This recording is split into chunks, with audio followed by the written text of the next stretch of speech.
If this is your first time watching this video, obviously watch the whole thing through so you can kind of understand why we're doing what we're doing, so you know what you're supposed to be feeling. If this is not your first time, skip through this part and go directly into the middle where we get down into the exercise demo. So what we're gonna talk about first is your spine, which a lot of people treat as one thing, but in fact, it is 24 different segments and they should all be able to move. A lot of times we do different exercises like cat-cow, where we just kind of think about the spine all moving together, and there's very often one or two or just a small handful of segments doing all of the work, which is a lot of load on them, and the other segments are not moving, which means they're not going to stay healthy. So if you do regular spine work, great. If you're just thinking about it as one unit, you're probably just going to move through what you're already good at, which is going to be like totally fine for maintenance. But if you want to get better at your spine and tackle some spine related issues, it's probably going to benefit you to start working on treating your spine like individual pieces that it is. And that's what we're going to do today. So hinge point training is the exercise we're going to cover. This is one variation to really work on the lower part of your back, the lower 5 to 7, 8 segments. Basically from your bra strap line, if you wear a bra, all the way down to your waistband or where your spine meets your pelvis. We're going to pick different segments along the way, and we're just going to try to move those individually to really connect with those muscles. This is really important if you're just getting started with learning what your spine is and what it feels like to move it. So we're going to pick one spot and we're going to hinge at that spot. That is why it's called hinge point training. For this exercise, you're gonna need a box and a pen. It doesn't matter what color of pen, just pick whatever you want. And then we're gonna lay on our backs and we're gonna put our feet up on the box.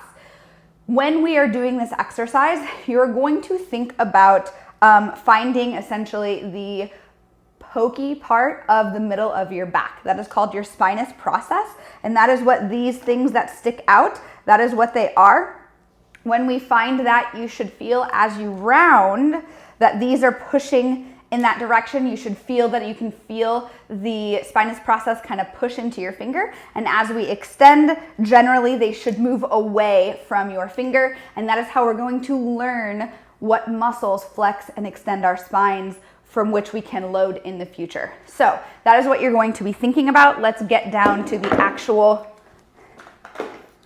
movement here. We're going to lay on our backs and grab the pen. I want you to be in about a 90-degree angle with your hips and a 90-degree angle with your knees. You're gonna kind of think about your heels pulling the box towards you very gently, not pushing down, but pulling. You should feel the backs of your thighs just very minimally contract. We're going to use those muscles to move our pelvis, to flex our spine and press into the pen. So I want you to place the pen at the lowest part of your spine where you could feel the spinous process kind of push into your finger as you were feeling that when we were in that seated position. A lot of people put this down by their tailbone. That is too far. I want it to be all the way up where your pelvis and spine meet. Sometimes we have to play around with this or practice with our fingers first. From here, all we're going to do is drag the box towards us a little, use our hamstrings to lift just the tailbone up and feel that spot press into the pen. I want you to feel maybe some low abs, a little bit of hamstrings. You're gonna hold that for a few seconds, maybe 3 to 5, get awareness of those muscles. Then we're gonna reverse it and lift off the pen. And we're gonna hold that for 3 to 5 seconds. A lot of people, when they start this exercise, they will do everything together and then they will lift. If we think about everything together, that's all the segments moving. That's too much movement. We're picking one segment. So if there are like 5 to 10 segments moving, you're gonna move about a 1/5 to a 1/10 of what I just showed. So it's gonna be very minimal. As you do this, the goal isn't to perfect the movement, it's to practice getting better at your body.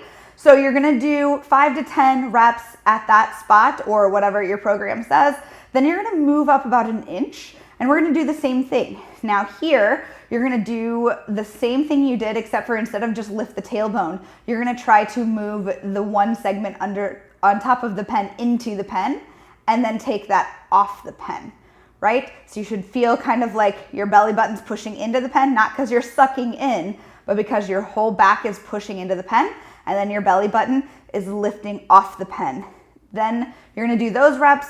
You're gonna move it to another segment and you're gonna do the same thing. You're gonna notice as you come up along your back, you're gonna start to feel more of your rib cage and your upper abs doing the movement rather than just your pelvis moving. So you're gonna use less hamstrings.